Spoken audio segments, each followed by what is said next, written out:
time.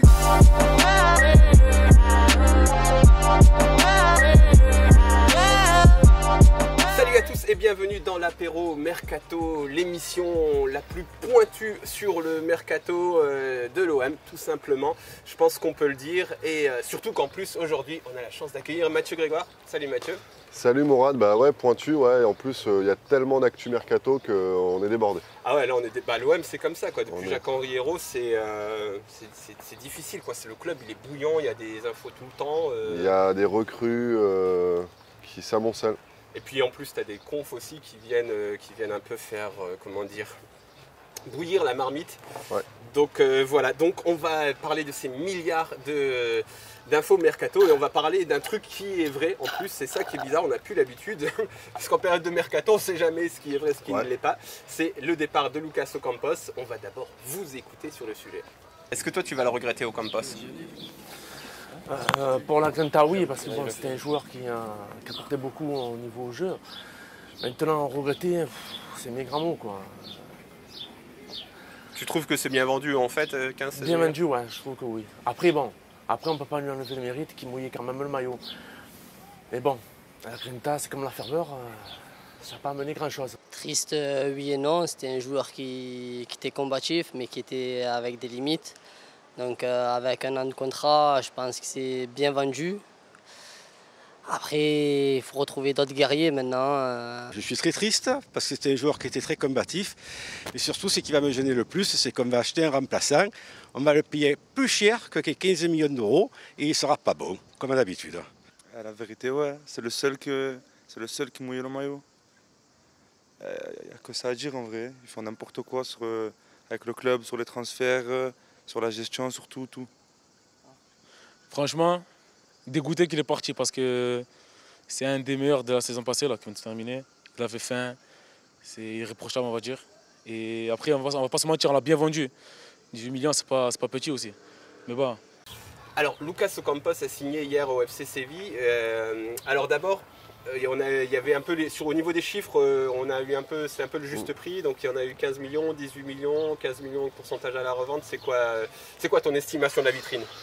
Le 18 millions, ça, on peut le mettre à la poubelle, c'était une saucisse. Je pense que le journaliste argentin, que le moment où l'accord s'est fait, ou s'est rapproché, s'est un peu enflammé sur ce point-là en tout cas. Donc on serait vraiment dans les 15 millions. Après la structure, moi on me dit du côté de Séville, une bonne source sévillaine dit 13 plus 2. 13 millions de base plus 2 de bonus. Et d'autres me disent c'est plutôt 15-15, donc voilà. Mais en tout cas, on est autour de ça, on est autour de 15. Et l'histoire du pourcentage à la revente ? Ça, j'ai pas de confirmation, affirmation, j'ai pas d'éléments sur ça. Pour l'instant, c'est un peu compliqué, on va arriver à le savoir à peu près. On sait que l'OM voulait de toute façon à peu près 15, c'était le prix plancher pour eux, le prix de base pour Campos. Séville ne voulait pas aller jusque-là et proposer ces derniers temps, le week-end dernier par exemple, proposer 11 plus 2, puis après 13 sec, mais ne voulait pas monter jusque-là. Finalement ils se sont mis d'accord, je pense que ça a dû se terminer sur des bonus assez simples à accéder, ce qui étale un petit peu le paiement. Et c'est l'agent d'Ocampos qui a terminé la négociation lundi matin avant cette conf mémorable. Avec Jacques-Henri Hérault à la commanderie, quoi, Pablo Sabag. Voilà. Donc voilà, 15 à peu près. Et alors ce qui a un peu marqué le microcosme marseillais, surtout sur Twitter, c'est un peu la gueule d'Ocampos quand il atterrit et tout le monde dit putain le mec il a l'air d'être dégoûté.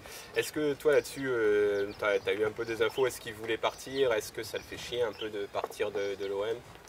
Ben, je vais te faire une réponse un peu classique, mais en fait, ça va te faire un peu cliché, mais les joueurs argentins, c'est ce que me disaient encore des agents hier, ils font ce qu'on leur dit en fait. C'est quelqu'un c'est pas des mercenaires, mais si tu veux, enfin, de toute façon le football aujourd'hui est un vaste mercenariat, mais si tu veux, ils sont très attentifs à ce que leur propose leur agent et leur choix de carrière. Donc, lui, je pense qu'à titre personnel, il se sentait très bien à Marseille, il l'a dit, il l'a répété au printemps. Il a dit par exemple que voilà, ses enfants sont nés à Marseille, lui il était dans le 8e, on le voyait souvent du côté de salle de sport, enfin, voilà, du côté du rond-point du Prado, pas Bonneveine plutôt, mais derrière rue Paradis, etc. Donc voilà, il était très bien intégré à Marseille, très heureux à Marseille. Après, les agences, de toute façon, c'est les agents qui ont au départ cherché une piste en Angleterre, qui ont essayé de monter un peu la sauce. Là, il va à Séville avec Monchi. Je pense qu'il est pas malheureux quand même parce qu'il est dans un pays dont il parle la langue, dans un club intéressant. Donc, on ne l'envoie pas au bagne. Je pense que c'était plus compliqué quand il a eu les histoires, tu sais, qu'il avait pleuré quand Bielsa était parti. Puis l'année d'après, quand il part au Genoa en prêt, quand il faut tout. Puis après, le Milan ne veut pas lever l'option d'achat, donc il va au Genoa. Là, il était un petit peu. Non, c'est l'inverse, c'est Genoa puis Milan. Ah, ok. Il va d'abord au Genoa. Mais tu vois, là, je pense qu'il était plus emmerdé, quoi. C'est vrai que il était plus jeune aussi. Ont aussi ce truc de vivre, en fait, bon, c'est un peu du mercenariat, mais un peu reconnu surtout. Par exemple, on peut penser à des Chiliens comme Isla, etc. Ils sont vraiment dans l'idée, je pars en Europe aussi pour mettre ma famille à l'abri sur 5 générations. C'est les Sud-Américains, c'est ce que dit Gustavo en conf quand il dit j'ai eu l'opportunité de ma vie. Évidemment que l'opportunité d'aller en Chine, elle est moins intéressante que de jouer au Bayern ou Wolfsburg ou même à l'OM. Mais il parle en financier en fait, parce qu'il dit c'est des mecs, ils partent de chez eux à 17-18 ans, comme Gustavo, comme Ocampos. Donc si tu veux, ils vont faire un métier, quoi. C'est des expats, quoi. Ils vont faire une carrière et après revenir au pays où ils savoureront. D'ailleurs, à la fin, ils finissent. On a vu Zé Roberto qui a fini sa carrière au Brésil à 40 ans. Tevez qui est reparti. Voilà, Tevez, Sivelli et Svitanic, tu vois, qui sont allés à Banfield. Voilà, à la fin, on se fait plaisir en retournant au pays. Le vrai plaisir, il est là. Et en plus, c'est des mecs. Moi, je trouve ça à la limite plus honnête parce qu'au final, bon, on a tous loué la fameuse grinta, un mot qui n'existe pas d'ailleurs. Ça n'existe pas la grinta. C'est italien, je crois, non? Enfin, ou chinois, je sais pas. Bon, c'est l'apéro mercato, on peut se faire plaisir. Donc le jour où j'ai appris que le mot grinta n'existait pas, c'était un OM Milan, je crois. Et Gabi Heinze marque un but et il y avait des Argentins dans le bar sur le Vieux-Port, c'est au 15, je crois qu'il s'appelle. Ouais. Et donc je dis c'est grâce à vous les Argentins, la grinta et tout. Et là quoi? Je connais pas, ça n'existe pas la grinta. Et donc après de fil en aiguille, j'ai découvert que c'était un mot. Pas du tout argentin malgré ce qu'on pourrait croire. En Uruguay, il y a quoi? Il y a la Gara, là, la Gara Chura, là. Voilà, donc les gars, quand vous dites la grinta, vous dites n'importe quoi. Voilà, c'est ça. Mais on va parler d'un joueur qui était censé en avoir pas mal de la grinta. C'était Kevin Strootman. Alors on vous écoute d'abord sur le sujet. Enfin, la Roma aimerait récupérer Strootman. Si Strootman part dès cette année, est-ce que tu serais déçu? Ah non, pas du tout, non. Non, ça serait un point en moins d'ailleurs. Et on parle aussi d'un échange Strootman-Nzonzi. Est-ce que toi, ça te plairait d'échanger Strootman contre Nzonzi?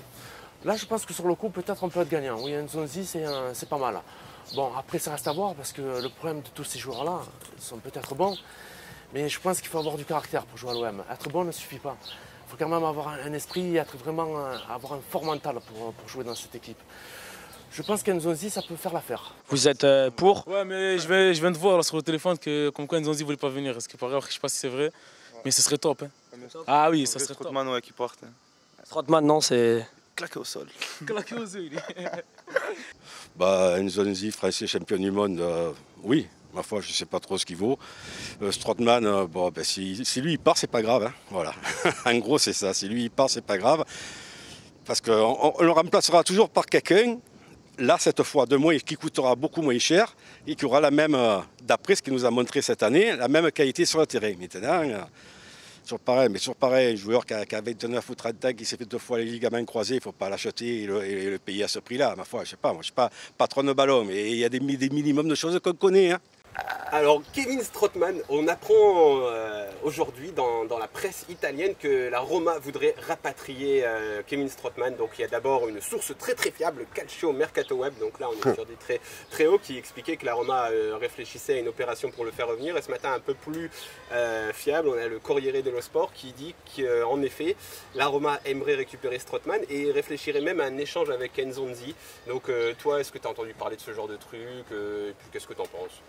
Non, sur ça c'est compliqué. En Italie, ça parle dans tous les sens sur le mercato, donc tu peux pas passer 3 ans à tout vérifier. Après, quand tu vois le Corriere dello Sport, c'est quand même une source qui me semble plutôt fiable, plus que ton Calcio, Pizzaiolo, calzoné, 4 formaggi quoi. Et donc non, je pense que Corriere dello Sport c'est assez fiable. Je me souviens qu'ils étaient quand même très pertinents dans leurs infos il y a un an au moment de l'arrivée de Strootman. Alors en Italie, comme tu le vois, c'est la mode des échanges. On peut le citer, Stanislas Tuchel, qui est le correspondant de l'AFP à Rome, qui est sur Twitter, nous régale tous les jours en disant « Ah, alerte échange et tout ». Ça fait des échanges dans tous les sens. Bonucci contre Donnarumma, bon j'exagère, mais voilà, enfin, ça fait de l'échange, quoi. Tu vois, c'est à la NBA un peu là. Tu fais des trades. Et donc c'est à la mode. Après, j'ai vu aussi que Enzo Gio, on en parlait à Lyon. Bon, Lyon a pris Thiago Mendes, donc je ne les vois pas aller sur ce joueur-là. Ça serait pas, pour l'OM, ça serait pas une mauvaise affaire. Hein. Bah après, l'idée un peu avec Strootman, c'est d'essayer de le refourguer pour se débarrasser de son salaire aussi. On va parler un peu vulgairement, mais c'est l'apéro. Bah, disons que c'est vrai que si tu passes de Strootman à Nzonzi, bon, salarial, tu gardes dans les comptes, tu gardes toujours les 25 millions. Ça revient au même, hein. De toute façon tu gagnes les 25 millions, à moins que la Roma te donne de l'argent plus Nzonzi, donc ça tu as toujours ça à gérer. Et effectivement Nzonzi, faut voir comment ça se match niveau salaire, mais Nzonzi ne doit pas non plus avoir un salaire de pauvre. Je pense qu'il est moins que Strootman. Ouais, parce que... Je pense qu'il est moins que Strootman, mais... Je voudrais dire qu'à la Roma, on arrive à donner des salaires moindres qu'à l'OM. Comment est-ce possible? Bah, l'OM, c'est open bar hein, sur les salaires. Ouais, c'est un peu open bar. Donc, open bar, l'OM aussi, apparemment, va faire un peu open bar à Reims. Donc, on va parler maintenant de Rémi Houdin et Mathieu Cafaro. On vous écoute d'abord. Bon, sinon, pour parler de joueurs fit, on parle aussi de l'OM sur 2 Rémois. Donc, il y a Rémi Houdin et Mathieu Cafaro. Déjà, est-ce que tu les connais, ces joueurs-là? Non. Non, voilà, non, non, je ne comprends pas qu'on arrive à ce point-là de recruter dans ces équipes, je ne sais pas. Houdin et Cafaro, tu connais? Oui, c'est des bons joueurs, mais après, voilà, c'est ce qui se faisait à l'époque de Pape Diouf. Recruter des bons joueurs à fort potentiel en Ligue 1. Donc, à la limite, je préfère repartir sur de bases pareilles que chercher des joueurs confirmés, des trentenaires, et qu'au final on se plante et on n'arrive plus à les vendre, style des Rami ou des Payet qui sont en fin de cycle. Voilà. Houdin et Cafaro de Reims, vous connaissez? Non. Non. Moi je suis l'OM, je connais que les grands joueurs, je ne connais pas les petits. Houdin de Reims et Cafaro de Reims, vous connaissez? Franchement, Houdin, j'ai déjà vu jouer, mais après, je ne sais pas comment il est. Et l'autre, on a Cafaro, ça me dirait. Ouais, après c'est des joueurs de Ligue 1. C'est des joueurs de Ligue 1. Ce qui est bien, c'est qu'ils sont jeunes. Bon, après, pour la revente, ça peut être bien. Mais après, c'est comme je dis, c'est des joueurs de Ligue 1. On est l'OM, il ne faut pas chercher des joueurs chez Guingamp, chez Reims. Hein. Voilà. Alors, Rémi Houdin, d'abord, est-ce que toi, tu as cette info que l'OM est dessus? Alors ça, justement, j'ai plus d'éléments là-dessus. Là, on est sur un marché plus français, c'est un peu plus simple pour nous. Mais Houdin, c'est de la saucisse grillée, quoi. D'accord. Tu vois, c'est de la saucisse grillée. À ce stade, il n'y a pas de contact. Ouais, parce que Rémi Houdin, c'est un peu une révélation en Ligue 1. Un peu la moitié de la Ligue 1 est dessus. C'est le seul joueur qui a reçu un bon de sortie de la part officielle de Caillol. Caillol, c'est une station de tram, un quartier à Marseille, c'est différent. Et... À l'heure où on se parle, vraiment, attention, dans le mercato, il ne faut pas insulter l'avenir, mais il pourrait y avoir de la prise en contact, j'en sais rien. Là, à l'heure où on se parle, Houdin égale merguez, quoi. D'accord, nous, on nous a dit, donc Mathieu Cafaro, donc ça, c'est le Football Club de Marseille qu'on en parle. D'accord. Et après, on a des sources auxquelles je fais confiance, donc on a dit que vraiment c'est un joueur qui a été suivi, qui a été supervisé à de multiples reprises cette saison. Et là, avec le départ de Campos, ce serait un joueur qui est suivi. Est-ce que toi, tu as eu des infos dans ce sens? Sur Cafaro, non. Non, sur Cafaro, non. Je trouve que c'est une belle trajectoire. Tu te rappelles le mec qui s'était fait virer de Toulouse pour avoir fait du gun-habit avec Hudson Edouard en pleine ville, et au pistolet à air comprimé, je ne sais plus ce qu'il avait. Quoi. Il pourra faire des fusillades avec Nkoudou dans leur village. Voilà, c'est ça, ouais, c'est bien, ils vont pouvoir faire du paintball. Ouais. Donc sacré patte, hein. C'est patte gauche, si je dis pas de bêtises. Hein. Tireur de coups francs, il a quelque chose, quoi. Moi je pense qu'il y a peut-être plus de potentiel encore que Houdin, tu vois, sur ce joueur-là. Donc à voir mon cher Mourad, tu m'as mis sur la piste, je vais creuser aujourd'hui là, après qu'on ait siroté notre coca. Mais après, ouais, hier on discutait un petit peu, parce que tu nous disais, nous d'ailleurs, on a des trucs, on dit ouais ça c'est la bonne... Personne qui nous disent, je sens que ça c'est la priorité de Zoubi. Et toi tu me disais, il faut faire un petit peu attention quand on parle de priorité avec Zoubi, parce que Zoubi dit un peu à tout le monde qu'ils sont sa priorité, quoi. En fait, il a dit ça. Zoubi, il a 150 priorités, quoi. Enfin bon, après, on sait, il y a la fameuse histoire des shortlists A, liste B, liste C. Mais son travail, c'est d'aller voir, c'est aussi pour ça que les joueurs ils se mettent d'accord, parce que l'OM leur donne quand même des salaires, on l'a vu, pléthoriques et des contrats intéressants. Donc si tu veux, il se met d'accord avec le joueur et l'entourage du joueur. Mais après, ça ne veut pas dire qu'il va au bout du truc, quoi. Et on l'a vu au fil des années quand même. On l'a vu notamment sur le dossier du grand attaquant, où il y avait un accord avec un nombre de joueurs considérable. On l'a vu sur d'autres dossiers, donc il faut rester prudent, surtout cette année, parce qu'il n'y a pas de moyens cette année. Donc cette année, ça va être hashtag pas d'argent. Donc tu travailles sur des accords.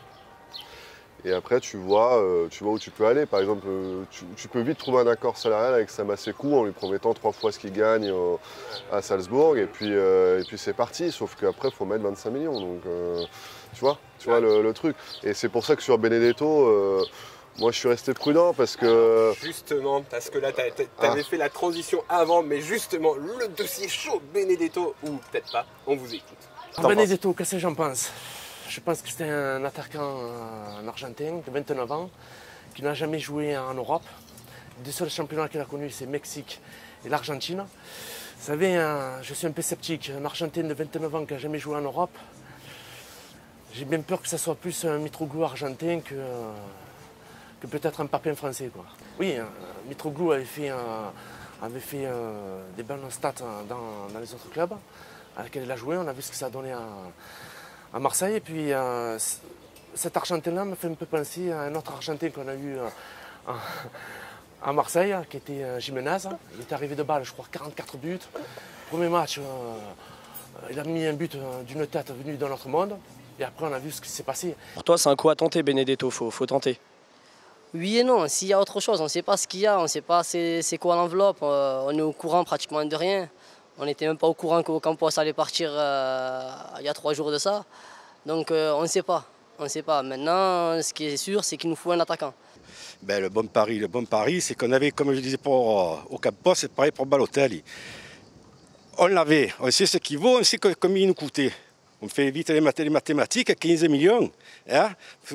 Balotelli, vous le gardez 4 ans. Voilà, il est acheté des gars, il fallait le garder à lui. C'est tout. D'accord, donc plus Balotelli que Benedetto. Ah oui, tout à fait, ma foi. En plus, c'est un Italien. 15 millions, après c'est vrai, il a 29 ans. Si on regarde pour l'avenir, est-ce qu'on pourra le vendre ou pas? Non. Est-ce qu'il va rentabiliser ça ou pas, les 15 millions? On ne sait pas. Mais franchement, vu où on est là actuellement, il n'y a pas d'attaquant. Balotelli est parti, ça y est, 6 mois. Donc Benedetto, toi tu es assez prudent parce que... Toujours dans ce que je te dis, de trouver un accord c'est bien, mais après il faut voir comment ils vont mettre leur argent en fait. Et tu vois, ils ont plein de deals comme ça qui sont ficelés. Et après, ils décident de où ils allouent leurs moyens ou pas. Ils nous ont toujours fait comme ça hein, finalement sur les mercatos aussi. Et alors là, déjà qu'ils étaient parfois un peu longués pour le faire, à se prendre un peu la tête. On se rappelle avec Garcia. Alors là, où ils vont le mettre, c'est... Tu vois, tu parlais tout à l'heure de... En plus, il faut d'abord qu'ils aient cet argent qui se libère quelque part. Parce que là, il n'y a pas d'argent dans les cases de l'OM, clairement. Et tout à l'heure, tu parlais du remplaçant de Campos. Est-ce qu'ils vont mettre... S'ils peuvent mettre 10 millions, est-ce qu'ils les mettent sur 10 millions sur le remplaçant de Campos ou 10 millions sur un neuf type Benedetto? Tu vois, c'est un sujet qu'ils ont, tu vois, aujourd'hui, quoi. Et donc justement, oui, donc Benedetto, c'est quoi tes infos? Toi, qu'est-ce que tu en as entendu? Benedetto, effectivement, ses agents, c'est pas trop compliqué sur le on parce que ses agents te disent qu'il y a un intérêt de Marseille et tout. Ça fait monter la sauce, quoi. Ça fait vachement monter la sauce. Après, au club, on est beaucoup plus prudent et on dit qu'il n'y a jamais eu d'offre. Hein. Oui, ça, en fait, le problème, c'est aussi que les Argentins, on les aime bien, hein, moi le premier, mais ils ont un peu cette tendance à, peu comme les Turcs, à vite enclencher la seconde. Tu quoi. sais, ça me rappelle l'histoire de ce dossier-là. Benedetto me rappelle un peu le dossier Pizarro, là. Guido Pizarro, là, l'Argentin qui était au Mexique. L'Argentin qui était au Mexique. Et qui était à Séville aussi, ouais, et qu'on annonçait fait à l'OM en janvier 2018.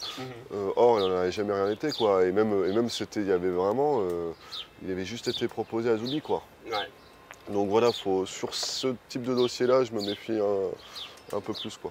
Ouais, non, mais c'est vrai que c'est vrai qu'on. Et puis en plus, moi, je me méfie beaucoup aussi des médias argentins, turcs, les pays où il y a beaucoup de ferveur, beaucoup d'engagement des supporters. Il y a aussi beaucoup plus de médias. Donc déjà, on peut le voir même en France. On voit qu'à l'OM, il n'y a pas forcément autant de médias web, par exemple, sur le TFC que sur l'OM. Donc plus il y a de ferveur, plus il y a de journalistes. Et plus il y a de journalistes, plus il y a possibilité. Enfin, j'ai l'impression que les journalistes aussi dans ces médias-là ont besoin d'aller plus vite et d'annoncer plus vite l'exclu, et donc ils annoncent plus vite des saucisses aussi.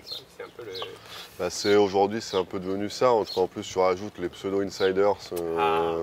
Hugo Garcia-Rein. Hugo Garcia-Rein, bon. Après, il y en a qui ont des trucs dans les insiders. Moi, tu sais ce que je te dis, on n'est jamais.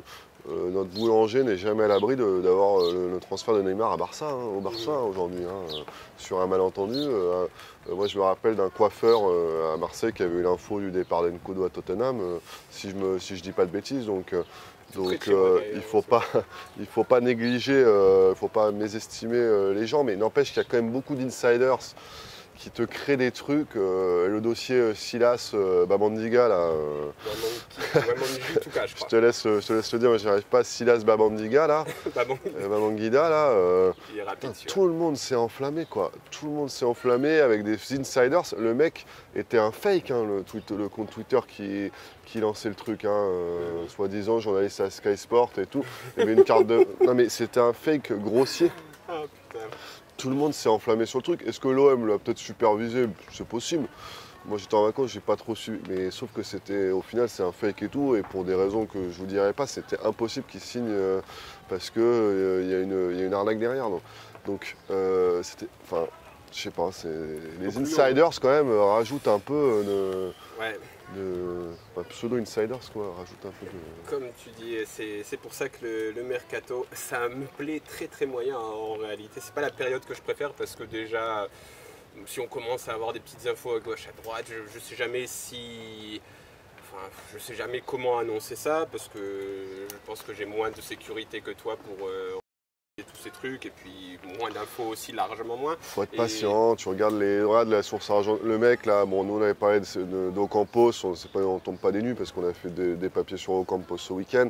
Quand il y a le mec là en Argentine qui dit voilà c'est fait pour Ocampos, voilà ça tu sais que sur le timing, il y avait l'agent d'Ocampos la veille, tu es à peu près dans le bon timing, tu vérifies et tout. Mais même lui, tu vois, il balance sur son Twitter, avant de faire sur son média, il balance un chiffre qui est faux pour le coup. Bon, aujourd'hui c'est comme ça. C'est compliqué le mercato. Ça va vite, ouais. Après, justement, il faut prendre ça comme un game. Ouais. Assez avec du recul. Bon, après, c'est un game dans lequel les supporters sont tendus, parce que quand tu annonces un truc faux, après, certains qui n'y survivent pas. Ah ben j'ai vu que même ils pourrissent les insiders aussi. Le mercato c'est tendu quoi. C'est parce qu'il y a aussi ce truc, des fois j'ai l'impression que maintenant il y a des supporters, signer un joueur c'est presque comme gagner un match ou gagner une coupe quoi. C'est pendant le mercato c'est putain tu vas chambrer les autres et tout. Nous on a signé lui truc. Puis bon après tu peux signer Strootman et après Strootman il fait rien de toute l'année quoi. Donc je comprends pas comment on peut. Enfin, le mercato a pris beaucoup trop de place dans le foot. Après il y a un côté moi que j'aime bien, je comprends ce que tu veux dire, ça prend beaucoup de place parce que déjà dans le temps, on fait que du mercato maintenant, donc quasiment à l'année. Mais bon j'exagère, mais on va dire c'est 6 mois sur 12 quand même. Ouais. Donc c'est beaucoup, ça prend beaucoup de place effectivement. Après, moi ce que j'aime bien à Marseille, et dans d'autres clubs aussi, mais beaucoup à Marseille, on parlait de Silas Babandiga là. Le gars, dès que ça annonce, donc c'est un fake qui annonce le truc, après des sources des sources crédibles qui relaient le truc, qui ajoutent leurs éléments, la Provence en parle en disant voilà, il y a eu en tout cas un intérêt de l'OM et tout. Et là, après, tout le monde est là. Ouais, c'est le nouveau JJ Okocha ou je sais pas quoi. Ouais, il est énorme. Ouais, il va tout de suite commence à avoir limite, t'as les vidéos YouTube, des highlights. Ouais, t'as les trucs et tout. Tout le monde t'en parle et tout. Et il y a un enthousiasme qui est marrant et qui me rappelle moi ma jeunesse aussi quand tu vois j'étais dans mon jardin Saint-Martin avec mon frère, il y avait Milito qui devait signer à Marseille, Gabriel Milito, le frère de Diego, qui a finalement joué au Barça après, qui est allé en Espagne. Ah oui, il est entraîneur, Gabriel. Ouais, tu vois, de cette nouvelle génération d'entraîneurs argentins. Ben, nous, tu vois, on mettait notre maillot et on jouait dans le jardin. Il y en a un qui se prenait pour Milito, l'autre pour Calandria. Et c'est ça le mercato, tu vois, on s'enflamme sur un truc. Milito n'est jamais venu, Calandria, ça a été une saucisse. Mais voilà, ça nous. Voilà, il y a cet enthousiasme. Ça, c'est ce que j'aime bien chez le mercato, tu vois. Je me souviens de FIFA 99, je lisais But Marseille à l'époque, qui annonçait beaucoup d'infos très fiables. Et donc, je créais les joueurs dans FIFA 99, 2000. Et puis après, bon, vu qu'ils m'étaient décrits dans le papier comme trop fort, donc je leur mettais 95 en vitesse, etc. Je défonçais tout le monde avec l'OM. Mais bon, après. Après, tu te rends compte que voilà, c'est vrai qu'une vraie recrue. Plus difficile à faire. Qui assume, bon, on l'a vu avec Strootman, effectivement c'est compliqué, Radonjic, ouais, le mercato, ah oui, Mitroglou aussi, c'est vrai que nous on a un peu le rôle de pisse-froid les journalistes parce que quand les mecs t'annoncent Mitroglou le 30 août en disant ouais c'est l'attaquant du siècle, tu leur dis bon calmez-vous les gars. Et puis en plus quand il y a un truc nouveau c'est forcément bien, tout le monde a envie de s'enflammer dessus. Donc, Bon, on va s'arrêter là. On vous remercie et on vous dit à lundi pour Débat Foot Marseille. Merci beaucoup Mathieu. Merci Morad, merci à vous et puis suivez ce mercato, on va s'éclater là. Puis annonce Benedetto surtout. Ouais, j'ai annoncé William Benedetto qui est mon ami, le patron de l'Alhambra, excellent cinéma à Saint-Henri. Tout à fait. Ciao ciao.